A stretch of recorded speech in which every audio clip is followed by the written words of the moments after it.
Our marketing department continues to embarrass me. So they must have sent you guys that bio. Thank you for that fantastic introduction. I appreciate it. So yes, I'm here today to kind of present my company to you guys, really along with some wines, show you how we do what we do at Cameron Hughes Wine, what we're all about. So it's a bit of a story, so bear with me for a little while. Hopefully you'll be somewhat entertained. There's about 30 people in our company, and honestly, I hate PowerPoint. I really do. I'm not a structure guy. It's kind of how I got to be where I am in the wine business and came up with the business model that we have today. Is I'm not really about constraints. I see a fence. I don't walk around it. I figure out how to jump over it, okay? And so PowerPoint to me is just like it's a fence. And so they sent this over. I'm not going to really use it too much, but let me tell you about Cameron Hughes Wine and what we're all about, a little bit about my background. Cameron Hughes Wine is a wine trading company or negociant company. I don't own vineyards. I don't own a winery. I don't even own my barrels. What we do is, and how we got started, I figured out, well, you know what? I'll get to that in a minute. My background, I kind of grew up in the wine business in Modesto, California. My father's first job out of graduate school was with Gallo, and he worked there for a couple of years. Got picked up by Coca-Cola, had just bought Franzia, and it was the 4-liter jug back in the 70s or 80s. Yeah, in the 70s. And he worked for those guys for a long, long time, retired after 37 years. But anyhow, so I grew up in Modesto, California. Went to high school with all the Gallo kids. In fact, the high school I went to was carved out of Gallo's vineyards across the street from Ernest's house. A lot of people don't know this. They had security scares in the 70s. Remember all the kidnappings going on in the 70s? People tried to steal the Gallo kids. Yeah, so they built a high school right across the street so they could shoot across in the ugliest green car you could imagine that the Gallo kids all got driven around in. And anyhow, so that's where I went to high school. And I got a taste for wine early. I got exposed to it early. One of my best friends in high school was Tim Coleman. The Coleman side of the family actually runs Gallo Glass Plant. And they've got a massive cellar. And Gallo actually, even in the 80s, was making some killer wines you've probably never even tasted. I got a chance to taste them. I also got a chance to taste all the Sonoma County stuff that they were doing. So anyhow, wine was a little bit in my blood, but I had no intention of ever getting into the wine business. Went to college, University of Colorado Boulder, started in water chemistry, hated that, ended up being an English and philosophy major, because that's the only thing I could do fairly well, and graduated and had no idea what to do with myself. Dipped my toes in the water of the wine business, did some wine marketing seminars at Cal Poly, and then did a stint at Corbett Canyon in the crush side of the business, decided I did not want to be a winemaker, and went and screwed off again for another year. Ski resorts, went back to Cal Berkeley to buff up my transcripts to get my PhD in English and teach, and finally my father, after about 2 years of me screwing off, just said, okay, I got a part-time gig for you over here. And so my first job in the wine business was actually Lejeune Vermouth. You guys remember that? Anybody know? Okay, good. It's a high-quality personnel I'm dealing with here. My first day, someone had forgotten to blow 750 ml into the glass. And so by law, you have to have 750 ml in all the bottles. My job was to run around, dig all these things up out of all these warehouses, put stickers on the bottle. They said, Cameron, you're great at this. We've got another project for you. They were launching Franzia box wine freshness dating. So Budweiser had done that with beer. Box wines have about a 9-month shelf life, and they wanted to introduce this to separate themselves from Pete Vella, who was coming after them, which was a Gallo product. And so my next job in the wine business was to go and dig out all the Summit 4-liter and Franzia 5-liter out-of-code box wines, slice them open and dump them down the drain in various Rayleighs. Nobody rotated inventory in their stores. They'd buy 50, 60 cases at a whack. It'd sit there. It'd be 3 or 4 years old, right? So my job was to clean those up. Again, I was really good at this. And so they offered me a sales position, and I went to work for the wine group in sales. Franzia box wines, Corbett Canyon, Mogan David, Mad Dog. I actually had Oakland Bulletproofs were my first introduction into actually selling wine. You knock on the door. The guy looks at you, says, come around the back. He looks at you through the eye hole, says, come on in, kid. And, you pour him the rainbow rim or whatever, mango, tango. So, again, that's how I got into the wine business. Now, all this time, I'm living at home. I've got a girlfriend in Sonoma County. I'm living actually in Riverbank.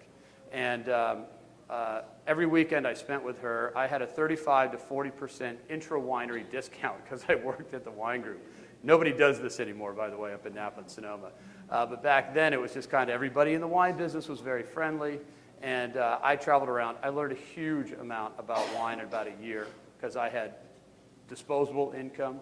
My paycheck was my paycheck. My mom cooked me dinner every night. I didn't have to pay rent, so it was just all gravy. And so I spent a huge amount of time traveling around Sonoma and Napa and building a big cellar of wine. And that came in handy later. Anyhow, I worked for the wine group. They moved me up through the ranks. I worked out in Massachusetts for a couple of years, moved down to New York, managed that area, and I learned distribution management.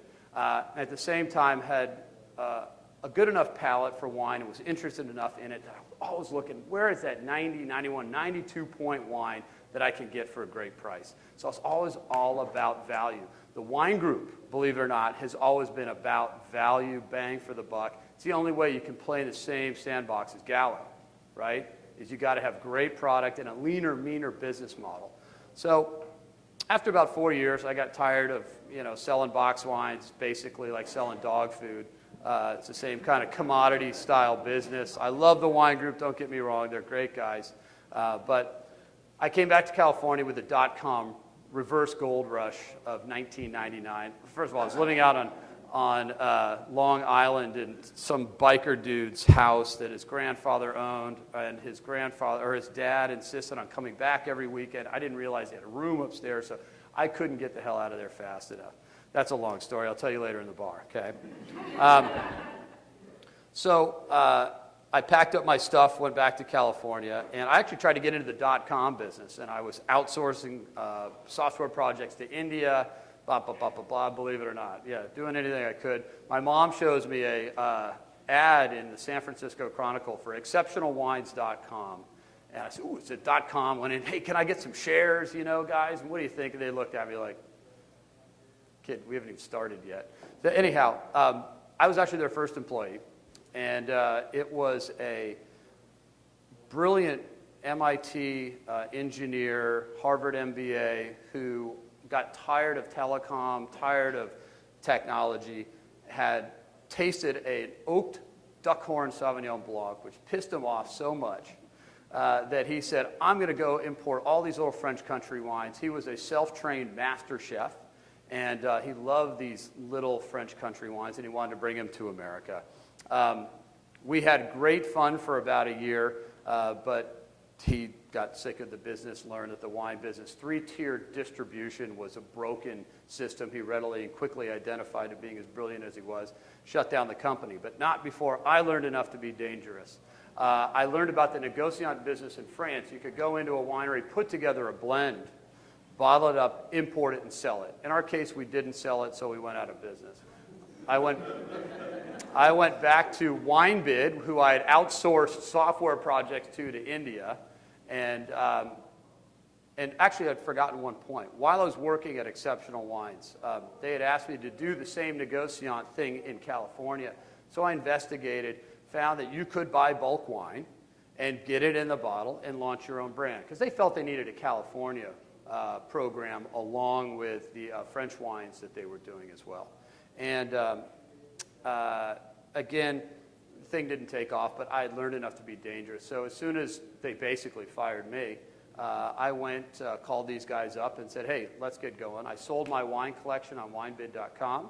Probably made, I forget, $18,000 or $17,000. My dad matched my funds. I went out and I bought 500 cases of Napa Cab. And I basically sold that out of the back of my car to little mom and pop retailers around the Bay Area. Went back to Modesto, raised about $250,000 in financing, and bought 1,500 cases of wine, and sold that over the course of the year, but ran the company into the ground. I just could never get ahead of the cash flow snowball, the reinvestment, It's a bit more complicated story involving brokers who lied to me about, actually selling wine to this guy when in fact the guy at Trader Joe's said, I've never even heard of this dude. Anyhow, after about 2 years, so this started in 2001, and by 2003, the company was on life support, and that's where the whole necessity is the mother of invention. I had dug myself a pretty good hole here and was trying to figure out, how do I get out of this? And the idea came to me that I need to sell the wine to somebody and then go buy it. Right? I know there's all these little small lots of high-end wine on the bulk market. And the bulk market is everything from 500,000 gallons of cheap Freddie Franzia wood chip Chardonnay out in the valley and to 1,000 gallons of Howell Mountain Cabernet that it's a component that didn't fit into the blend, or like 12, 13, and 14, huge harvests in California. We just have too much. And so everything in between, and there are these little small lots. So I came up with a brand concept called the lot program, and that would interface with these one-off opportunities on the bulk wine market.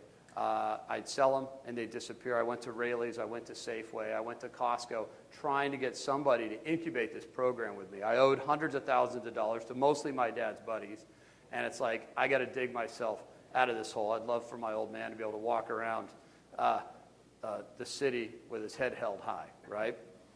So let's see if any of these slides are germane here. No, not really. Again, it's just more of the story. This is the way I like it, and this way I got rid of the microphone there. So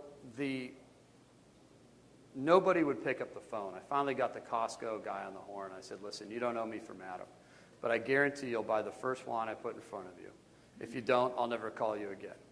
They said, okay, kid, bring it out. So I set a land speed record from San Francisco out to Livermore, California, and dropped off a wine that a buddy had brought to me, a guy that I had known, said, listen, I'm getting 92s and 94s on my Napa Syrah from Parker. I'm getting 89s and 90s on this wine.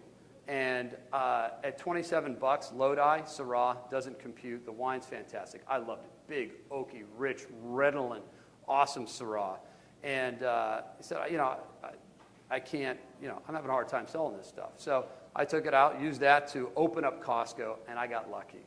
I got in right before they did their Kirkland series, right? So nowadays, if you were to go to Costco and say, hey, I'm a negociant, and I want to put wines together for, they're like, yeah, we already do that. And we got this kid over here doing it. We do it ourselves. So anyway, it just kind of slid in right before the alarm went off. And so the concept with Cameron Hughes and the lot program is always about awesome value. When you're launching, we're due now 40 or 50 wines a year into the marketplace. And to do that, you've got to constantly outperform every category that you touch, be it a Chardonnay, a Cabernet, a Syrah. If you're not offering amazing value, what's the whole point of you being around? Because the consumer doesn't count on your brand for repetition, right? So that's what Cameron Hughes Wine is all about. We're always about value. Now, over the years, we've gotten a little better at what we've done. So, again, the first wine kicked off in 2004. And now here we are, 11 years later. We've produced over 600 wines. Well, we're up to lot 600, actually, I should say now. And, again, all about value. And if you didn't know, it takes a lot of good beer to make great wine.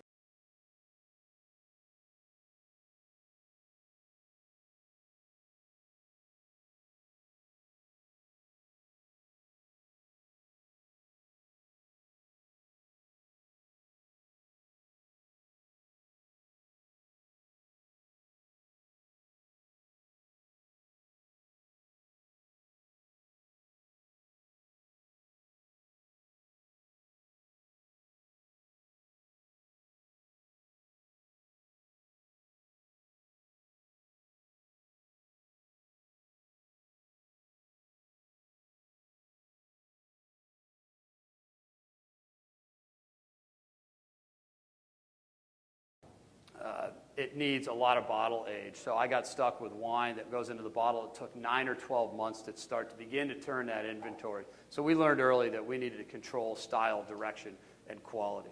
And anyhow, I know you guys are getting, this is a long day. This is late in the day.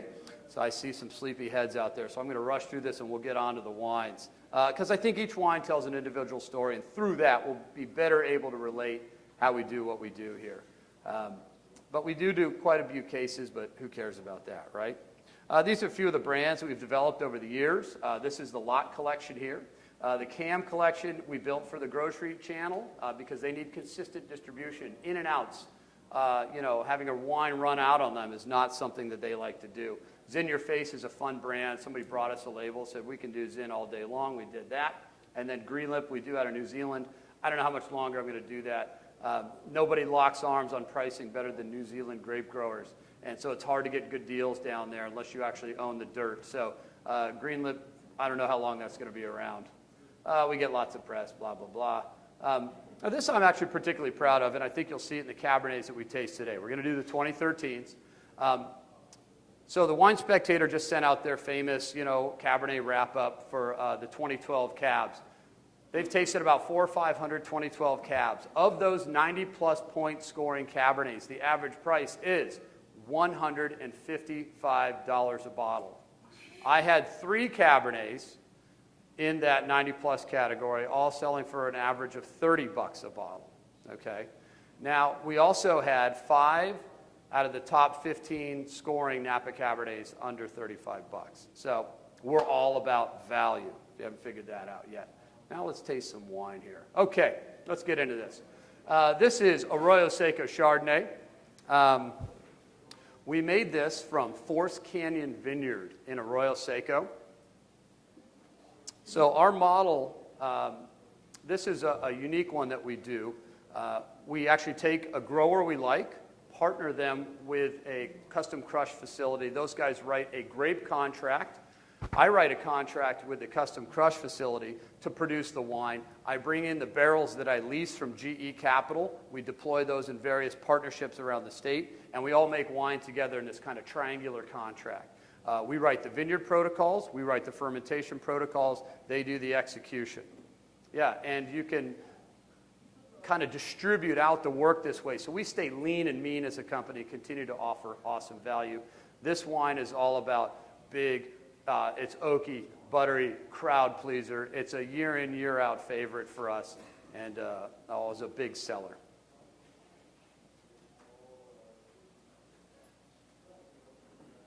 And by the way, if you guys have questions, I'm just rambling up here, so feel free to raise your hand, shout them out, whatever. I'm easy. I do. I have 2 winemakers on staff. I've never crushed a grape in my life. Okay? I'm more of a marketing guy, good palate. I know what I like. I know what I want to sell. I'm actually more like a retailer. I think of myself more like a fine wine shop. I hate this word curate. It's so overused now. But what I do is I go out and I look for these great deals on the bulk market. I buy it, I bottle it, I ship it to you. And now we actually have the #1, we're the biggest brand of wine on the internet. You wouldn't even know that. Only a few people know that at the TTB and the government. But we sell more wine under the Cameron Hughes label than any other brand. They're bigger retailers than me. There may be Constellation may sell more wine. Gallo may sell more wine online. They probably don't, actually. They don't even like to do that. But we're the #1 brand of wine on the internet. Yes, sir, you had a question. How do you find it? Is it word of mouth and connections? A lot of... Is it an internet market? Having done this for a while, it's a lot of word of mouth. But there are also 4 main brokers of wine up in Northern California that you can go into their office. They'll have a room about this big just full of rack after rack after rack of wine tank samples. And most of this stuff is garbage. It's stuff that fermentation got screwed up. They had a stuck fermentation. They got a VA problem. They got a Brett problem. So you got to, it's needles in a haystack kind of thing. You're looking for, 99 out of 100 wines, pour it down the sink. Yes, ma'am. You may have said, but are you buying juice or grapes or both?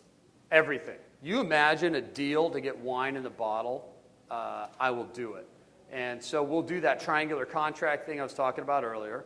I will buy wine just after it was fermented, and I'll barrel it down in my program. I work with Laird Custom Crush in Napa Valley, the biggest customer in there for many years. They actually built us a bottling line. And we've got thousands of barrels in that in there, and we will put wine into that program that way. But typically what I love to do, and I got a little financial trouble the last couple of years. I'll tell you guys about that too. It makes for an entertaining story.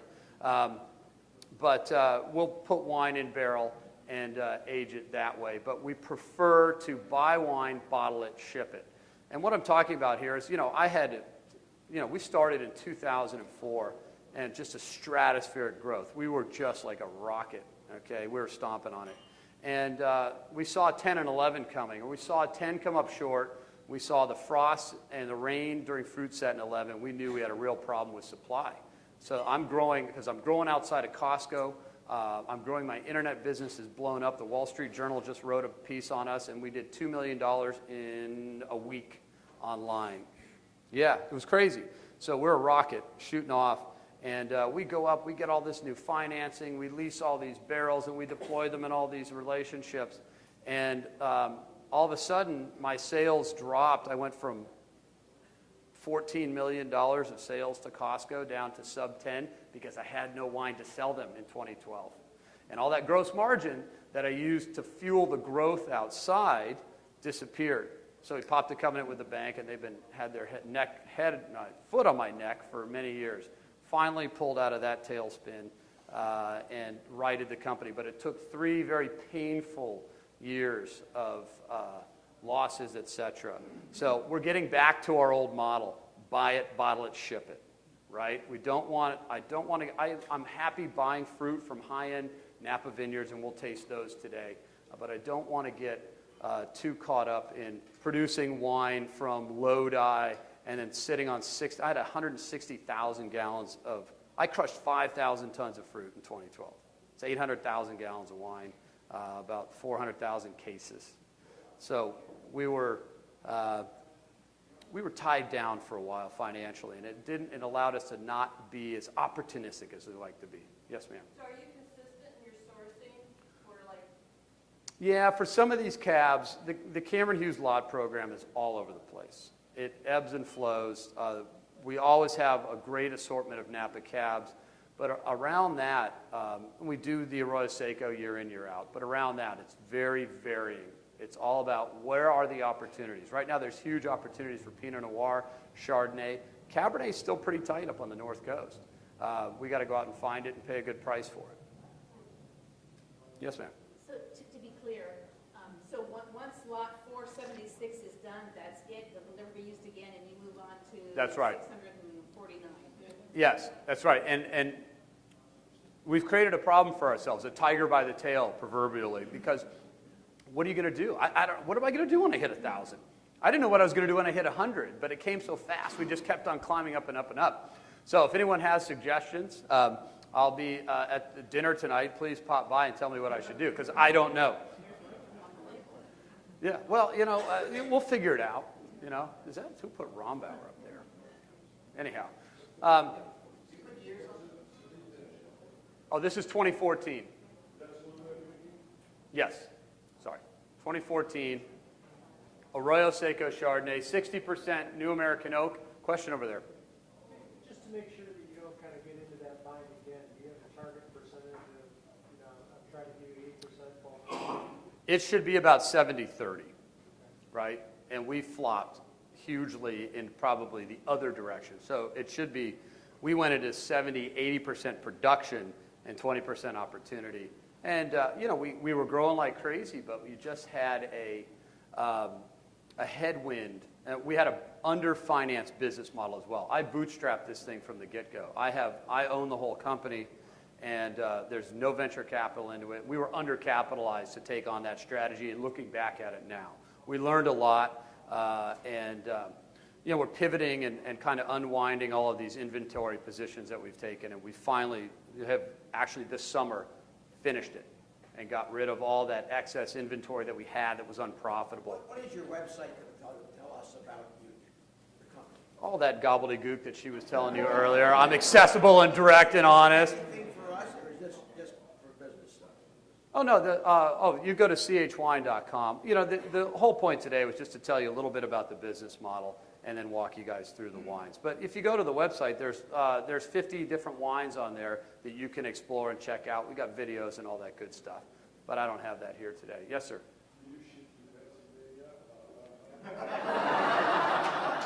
No.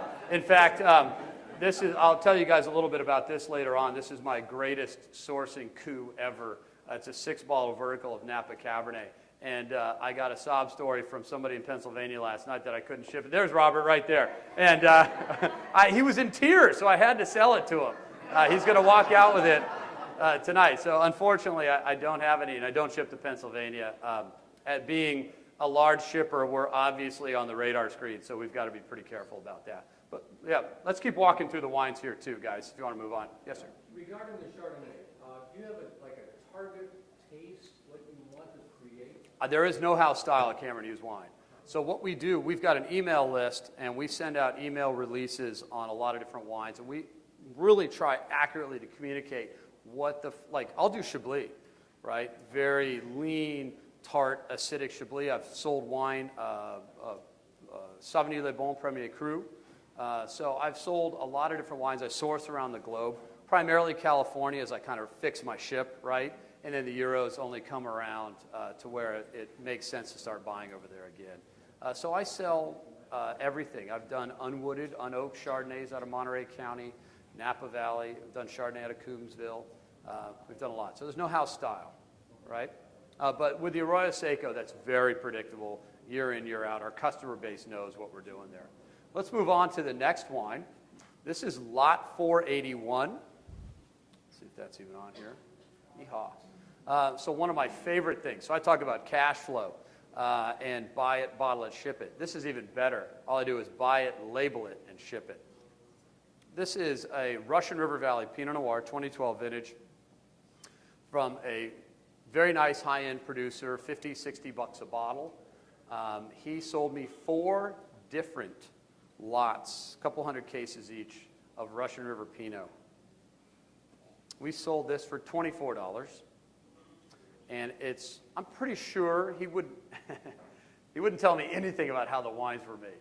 He was very quiet about that, but I'm pretty sure this is whole cluster fermentation, just stylistically and how the aromatic develops. It's obviously got a lot of stem tannin in it. It takes a while to come around too. So feel free to swirl this. That is probably about 33% new French oak on it. Yes, sir?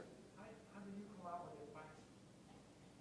I look at where the market is and how I can kick its ass, really. I mean, I've got to sell 800 cases of this in a short amount of time, and how do I do that? And what's the fastest way to move this product? And so we price it right. And it's obviously, I've got to make margin and run a company, et cetera. But this, we just look at the category and go, you know what, $24 Russian River Pinot, there's nothing like this. There's nothing this good. And so that sounds like an awesome price to us. Cameron, did you say that your company is 30 people at the beginning? Yeah, down to about 24 now. We had to thin the herd, so to speak, over the last couple of years, right? And we actually, I used to stand in Costco and sell all these wines, and we developed. I'd spend Thursday through Sunday in Costco. 2 Red Bulls a day was my limit. And I think my kidneys are still in recovery. I stopped drinking Red Bull a couple of years ago. But I'd stand there and just carnival bark all day long. Come on down, folks, check it out. $30 juice, $9.99. And that developed into a separate company because other people asked us to use our people, because I couldn't recreate myself. So we created something called Sales Pros, and it's actually now the largest in-store demonstration services company for beer, wine, and spirits. It's called Sales Pros. And we do in-store demos for a lot of different retailers,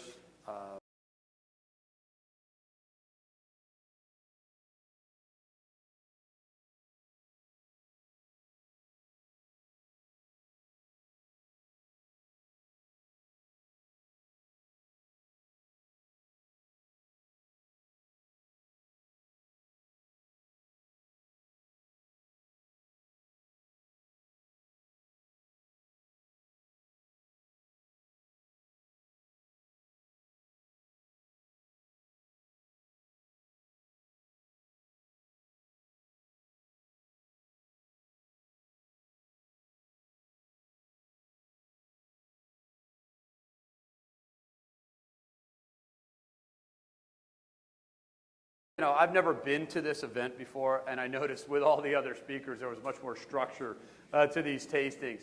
I just kind of throw caution to the wind and stand up here and start talking about the company. And I really like for the feedback and the questions. So, you know, I kind of like to have more of a conversation than a one-way thing. So, again, feel free to ask questions. But let's move on. Talk about the Cabernets that we're going to taste here today. We made 3 out of the 4 cabs. The first wine we're going to taste is a spot market purchase. I bought this from a very high-end producer, and I'll show you where here in a moment. And I need to do something really cool here. Boom. Yeehaw. Bang, right at you. Okay, so we are coming from up here in Calistoga. This wine. We're going to start up here and work our way south. Higher alcohol, okay, and I was debating on how to do this because but these are all pretty high alcohol, right? These are all around 15. So I figured, you know what, let's work on the tannin side of the equation here. So we're going to go from fat and lugubrious down to a little bit more bigger, powerful structure, okay? So $5.99 is from Hillside up in Calistoga. I bought this on the spot market. Very high-end winery up there. We're talking $135 a bottle. This is their second cuvee, and it's basically their bottle blend. It's what they put in the bottle.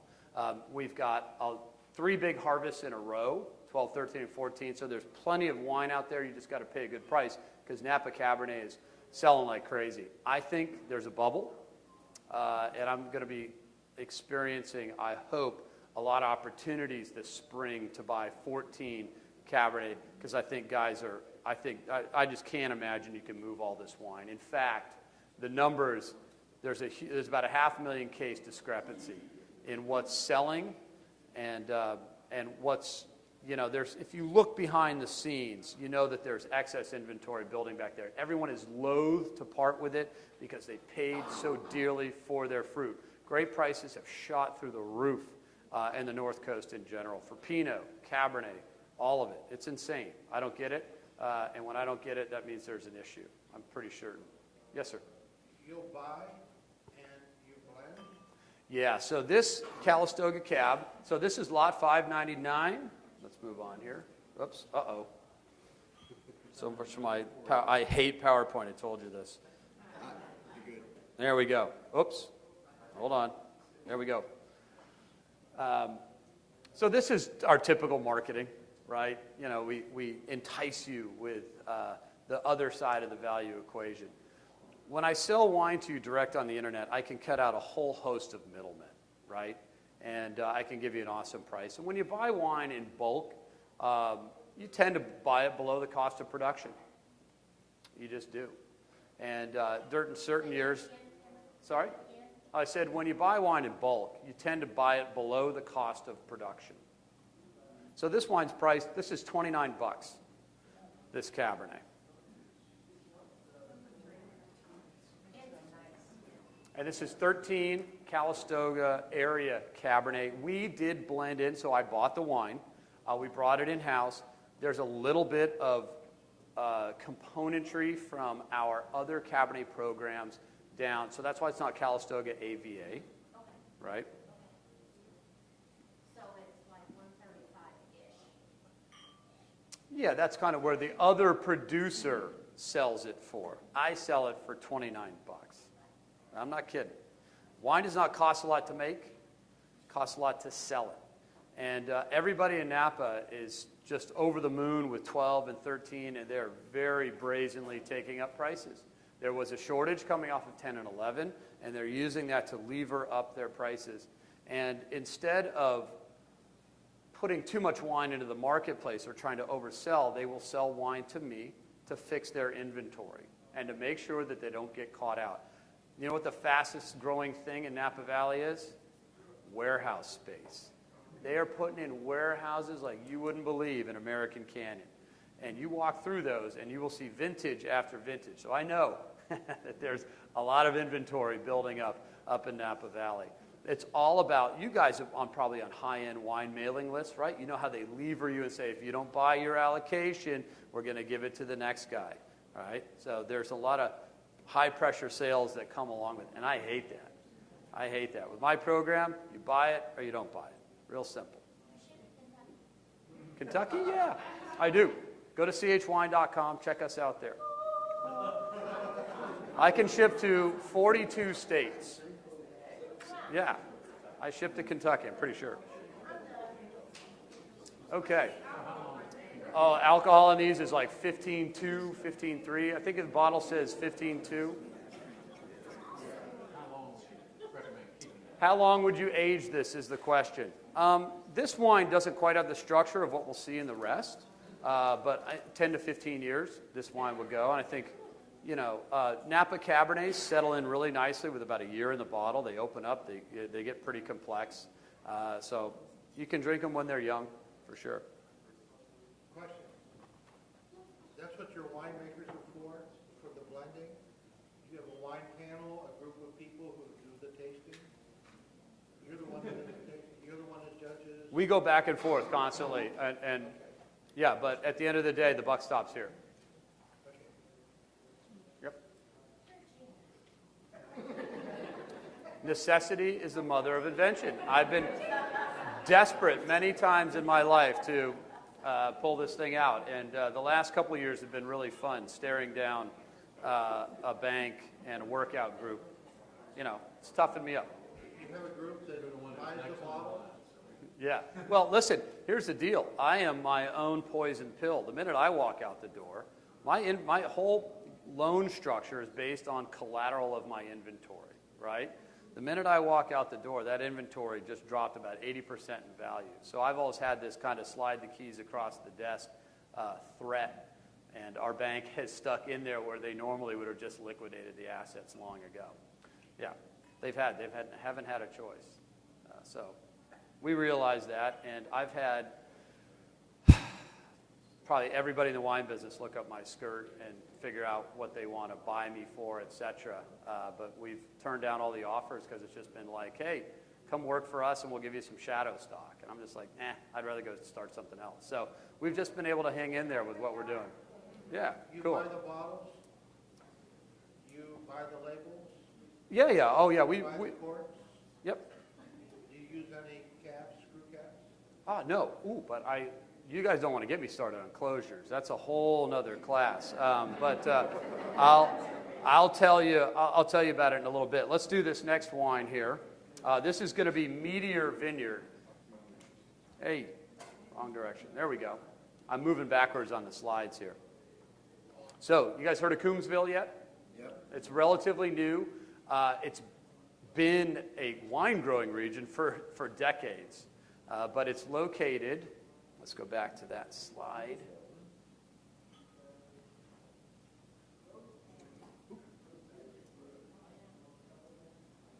Come on. There we go. Okay, so Coombsville is down here. It's not even on here, is it? So Coombsville's back over here. So the city of Napa, this is Coombsville. Okay? So it's cooler, gets this influence up out of the bay. It's an old volcanic caldera, so mostly, but it's raised riverbed covered in volcanic ash. And Meteor Vineyard is smack dab in the middle of it on this knoll that goes like this. And right on the top of the knoll, we had the best blocks up there for years. The folks that make the own Meteor Vineyard sell this for $135 a bottle in a 3-pack. Under their own label. Now, we bought the fruit and made the wine ourselves at Laird Custom Crush, and I love this wine.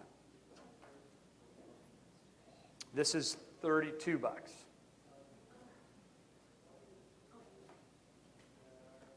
Wine does not cost a lot to make. Let's talk about closures. So I've been through, when you bottle hundreds of different wines, you trial a whole bunch of things along the way. I've tried it all.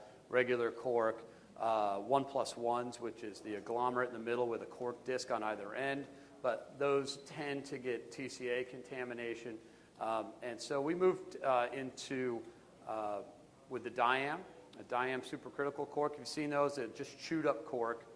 It's autoclaved in supercritical CO2, which is the way you decaffeinate coffee, rebuilt with a food-grade polymer and microspheres from women's cosmetics. And you determine the density and the oxygen transfer rate of the closure by the density of those microspheres. And those are customized to the wine itself. So there's a 1, a 3, a 5, a 10, and now a 30.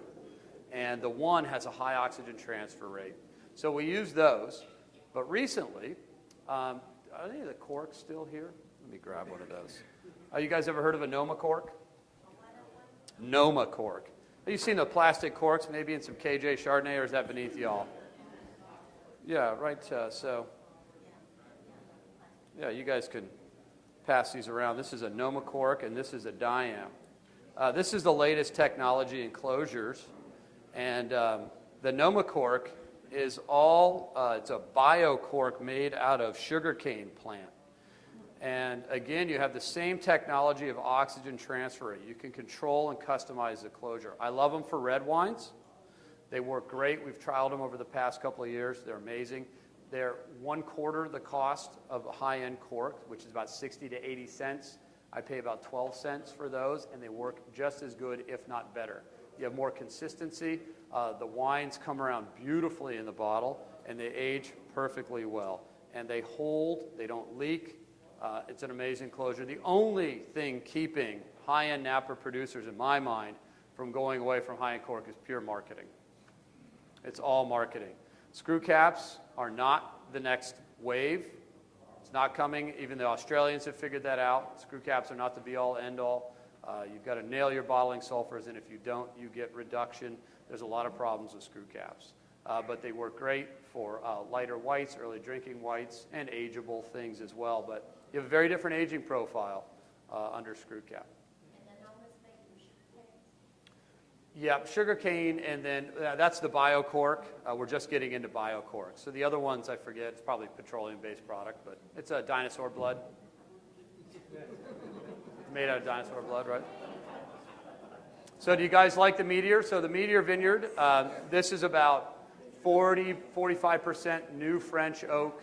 Again, cool climate style.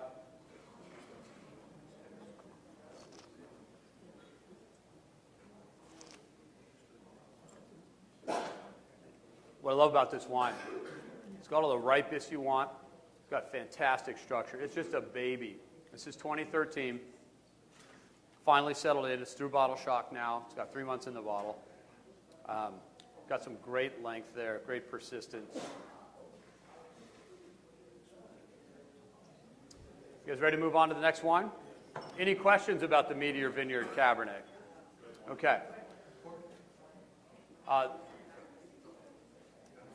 Oh, and you know what I forgot to mention forgot to close out was the Diam. So that the Diam cork, which is the one that's rebuilt, chewed up, cleaned, rebuilt.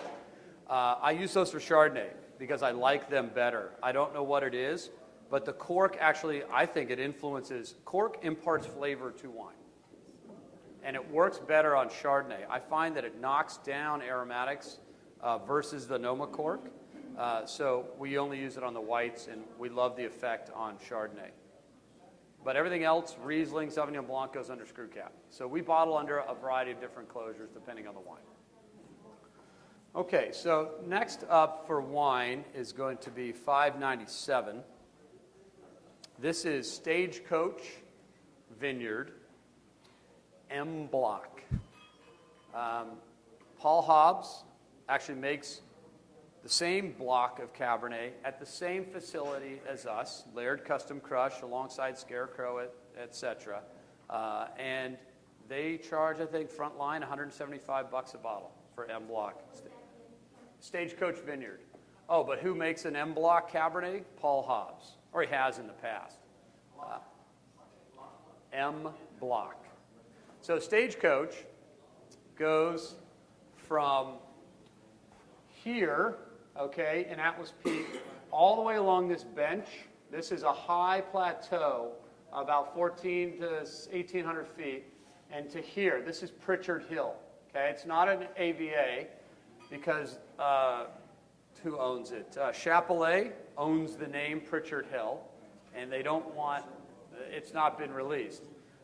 So it's never been named in AVA because they've not figured out what to call it. Coombsville was actually proposed as Tuluke because everyone thought that Coombsville was too redneck, and I agree. Coombsville sounds more like it belongs out in Amador County, okay? Something along Highway 49 out there, Coombsville, right? So, but anyhow, Coombsville, they proposed Tuluke, which would have been a very pretty name for an AVA, but because someone else owned the name, they didn't want to release it, it's now called Coombsville. So who knows what Pritchard Hill is going to get called. Anyhow, long story short, this is where this wine is from. And it's right in here in the heart, in between Atlas Peak and Pritchard Hill is M Block. And it's next to the highest block in the vineyard. And you've got pretty red volcanic soils there. Everything, of course, all these wines are hillside. Everything you've tasted today. The lowest elevation would be the Meteor Vineyard. It's not that high. It's about 600 feet up.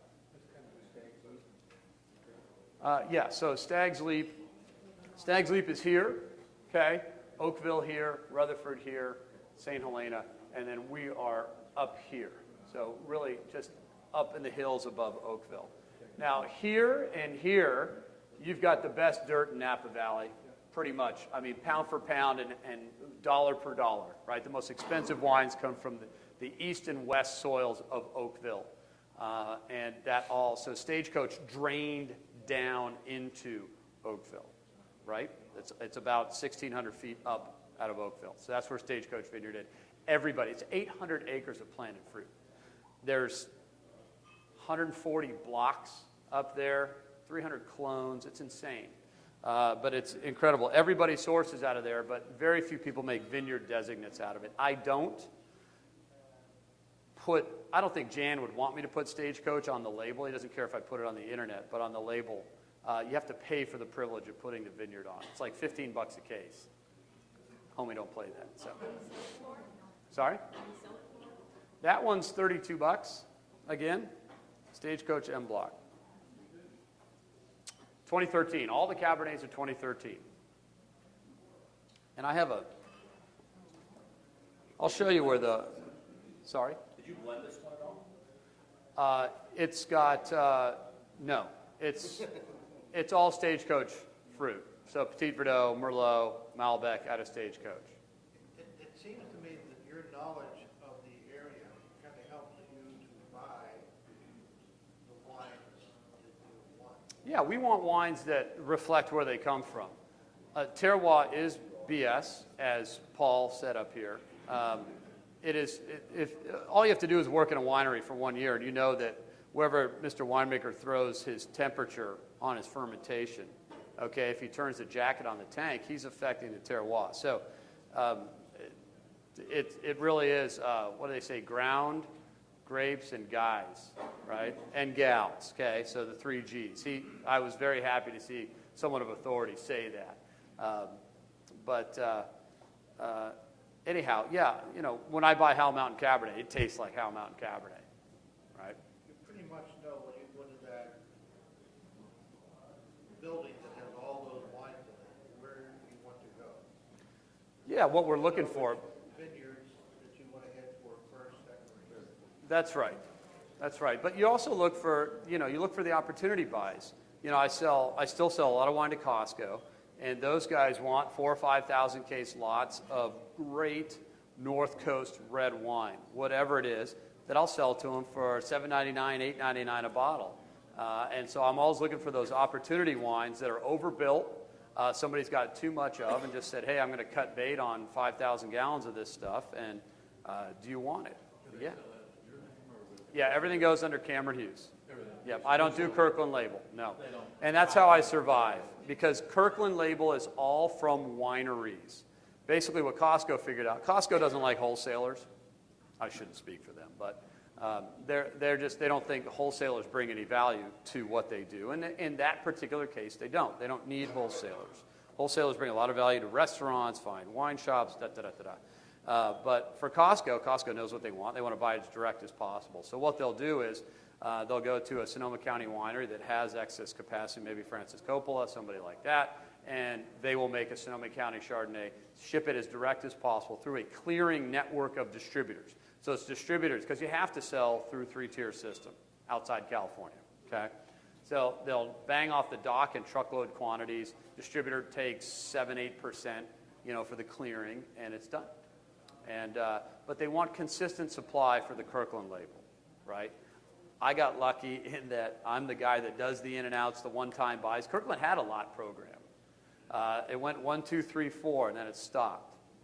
I don't know whether it was a phone call I made or what, that just kind of said, what's this lot program thingy, right? Because Costco wants to be able to drop you like a hot rock whenever they need to. They do. I mean, I think, but they've been a great partner for me. But when you screw up, or if you don't deliver the quality, then, they want to be able to get rid of you. And having a lot program presented them with a potential of, well, if we get rid of Cameron for whatever reason, he's going to come back and sue us because they'll say that it was a lot program. So I think they saw the intellectual property issue there, I suspect. I shouldn't talk about it, but anyhow, I do. We won't tell anyone. Yeah, please. Yeah, I hope that. Is Annette in here anywhere? No? Okay, good. More questions? Mike, so you get low production costs. It sounds though like growers don't lose money, but some intermediate does. Somebody who's taking over. That's right. Well, if the winery sourced the fruit under contract and paid $7,000 a ton, right there, 7 times 6 is what, 42? So that's $42 a gallon just in grape cost. Okay? Then add on fermentation, oak, aging, and you're at probably $70 a gallon, right? So right now the going price for a high-end Cabernet, everybody's trying to get $60, but that's not going to fly. So it's really been about $35, $40. After 2009, I could buy Napa Cab for $20 a gallon, right? So it all depends. The good news is with 2009, so much good fruit got made in stainless steel tanks with oak chips, deployed by growers who have no idea how to deploy oak into wine. So you had a lot of great Napa fruit that just got campfired. It just smells like a campfire. It was terrible. I was crying because I just figured there'd be all this great Napa Cab out there. It's a huge harvest, 2009. We're post-financial meltdown, right? Everybody's just, banks aren't lending. And I just thought I'd see all this fantastic wine of 2009. So it was disappointing because guys don't put the inputs on the wine, right? So the terroir did not shine through. Yeah. Now, you threw a number out, and I'm in the old age, but fruit per ton, $500-600 a ton? $6,000, $7,000, $8,000 a ton. That's what Napa Cab goes for now.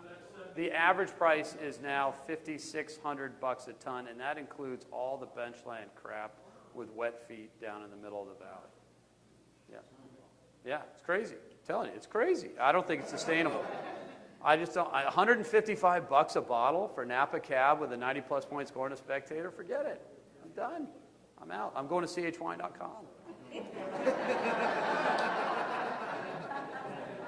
Yeah. Right? Okay. So you guys like, which wine did we just taste here? $5.97. M Block. So this is pretty powerful stuff. Big tannins.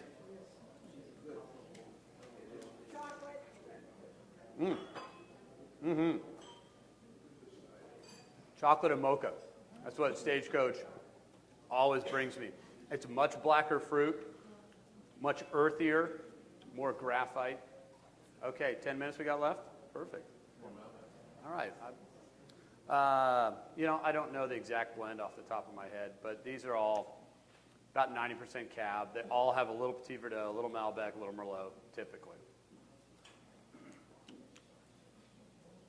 Okay, let's move on to the next wine. This is awesome. I love this. This is Monte Rosso Cabernet. Monte Rosso is not on here, but I'll tell you where it is. So it's basically, this is Sonoma Valley here, okay? Up about here now is a new AVA called Moon Mountain. And it's about 2 years old. And that's where Stagecoach is. So it's right here. It's got a fantastic perspective. The sun comes over like this. The fruit all looks this way. So it's kind of southeast facing. So where's Healdsburg at? Healdsburg's up here. Okay, this is the city of Sonoma right here. Carneros. Okay, so again, you've got a lot of bay influence. This is the furthest south that we have latitudinally of these Cabernets, and that's really how I set this up. Okay, I probably should have told you that earlier, but we started here and we moved our way down, and so we're up here in the hills on the backside of Mount Veeder. And Monte Rosso is the oldest continuously planted vineyard in California. It's been owned by the Martini family for many years. Gallo bought Martini probably a decade ago. They had, I'm not sure what happened over there, but, you know, the three-tier business and consolidation of distributors, which is really in its final mile now. If you haven't heard, the four biggest entities just merged into two different entities.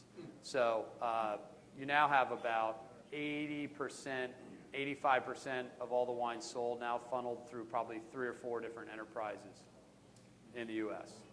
Yep. The consolidation, the end game is nigh. That's why I focus on big retail accounts that have the power to pull through product in truckload quantities that I can sell and offer good pricing to, and I sell on the internet, because that's the future. That's the future. Distributors, even the way that they incentivize their sales team has changed. It used to be you go out and you eat what you kill. You sell it, you get commission on it. Now you're on salary, and you're on a bonus plan based on the execution of goals. And the execution of goals are written by the big guys. So it's in the wind. It's in the wind, and it's interesting to see what will happen. Whether we go into, because everybody, Total Wine brought this on with all the private label, right? All the control labels. All the retailers are going control label because they figure they get a clearing wholesaler like Costco does with Kirkland, and that's how they can get margin back. And so everybody fake front lines things at $14.99 for the Sonoma County Chardonnay. They bought it for $5 a bottle, but it's $14.99. They discount it down to $11.99 or $9.99 on sale, but they're still making full pop because wine doesn't cost a lot to make. It costs a lot to sell it and get it through the system. So everybody is going big time into control labels so they can make money again. Because who wants to sell KJ Chardonnay for a penny a bottle profit, right? Nobody wants to do that anymore. So let's get on to Stagecoach Vineyard. Yeehaw. Stagecoach?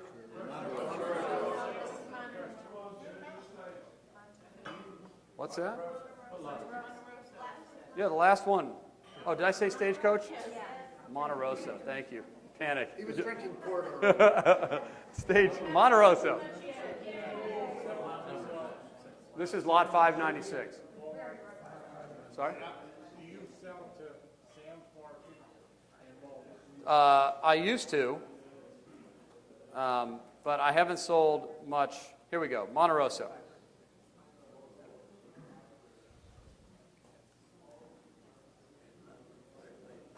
So we got a 92 on this wine out of 2012. I'm sure you've all heard 2013 is a better vintage, right? 2013, you just got a little bit smaller berries, so you get a little more skin contact, more intensity. 2012, you hung a little bit more fruit. And 2013 had a little bit more temperature fluctuation that we like, a few heat spikes, and unbelievable, perfect vintage. 2013 will be 1-2 rival the books. And this is $35 out of Monte Rosso. Yeah, Stagecoach, sorry. There we go. M6 block. Yeehaw.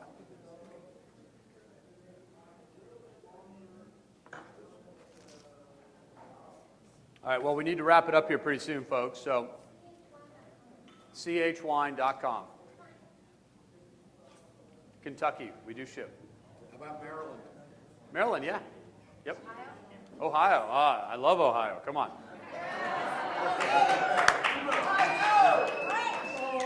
My dad's from Springfield. I just did a big thing out there. Yeehaw! Woo! All right. In the house. So to wrap it up, guys, thanks all for coming out. I know it's been a long couple of days, and for allowing me to present my company to you and bearing with me through my boring presentation. Hopefully you found the wines compelling. I do want to make one plug before I go. Go to chwine.com. Check out, this is a once-in-a-lifetime opportunity right here. Yeah. This is an 06 through 2011 vertical, okay? We inverted our label to make it look sexy. And 06, 07, 08, 9, 10, 11. So you get a Cabernet, or these are wines I bought in Shiner from a very high-end.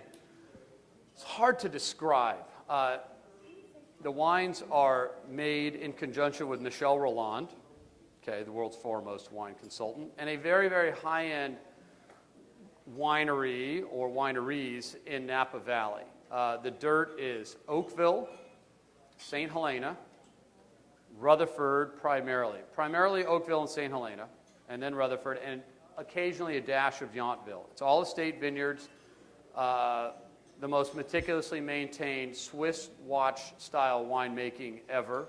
In fact, you can look at any one of these sets of bottles. You will see the fill line in the bottle is the exact same every year. It's unbelievable. I don't know how they do it, but it's an amazing opportunity to own a vertical of Cabernet that's been perfectly stored at 55 degrees since bottling. Basically, a winery has quietly changed hands. The brand and the vineyards did not.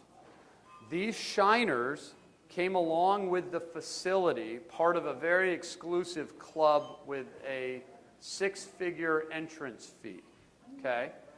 So the new ownership of the winery, I have a friend inside who said, you know what, it took them 2 years to figure out that this really didn't fit into what they were trying to do with the next. So they're going to make a Cabernet out of 2013.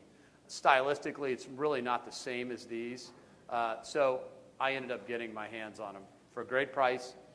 It's $399, but it's an incredible, incredible Cabernet assortment, and each wine is very indicative of the vintage. Each wine is totally unique and a really, really fun experiment. Get a group of friends together and buy a couple of them, and then you can, every couple of years, sit down, have a big dinner, and taste through all 6 at a whack, because that's the most fun way to do it, and that's the best way I recommend to buy it. Anyhow, thank you guys so much for coming out. I really appreciate your time tonight.